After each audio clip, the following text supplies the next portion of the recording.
ٹھیک ہے، ہم بھی اپنے بڑوں کے کہنے سے یہ سب کچھ کرتے تھے لوگوں کو قادیانی کرنے کے لیے.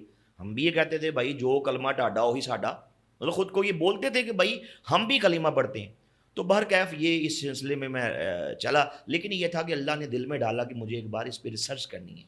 میں اس لیے خود کو کہتا ہوں قادیانی کہ میرے بڑے، میرے دادا اس وقت اگر ہندو مت کو سر قبول کر لیتے تو میں بھی بتوں کو رام رام کرتا، میرے گھر میں بت ہوتے بھائی، میں بھی سجدہ ریز ہوتا.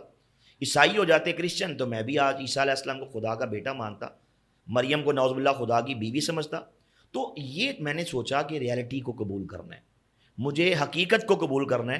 اللہ نے دل میں ڈالا. میں نے الحمدللہ بچپن میں کے زمانہ میں مجھے زیارت ہوئی حضور سرور کائنات صلی اللہ علیہ صلی وسلم اللہ کی. علیہ وسلم. خواب میں آپ تشریف لائے، دیکھا کہ کریم آقا صلی اللہ علیہ وآلہ وسلم آپ پھل تقسیم فرما رہے ہیں. سب کے گھروں میں آپ پھل لے کے گئے لیکن قادیانیوں کے گھر میں آپ نہیں گئے.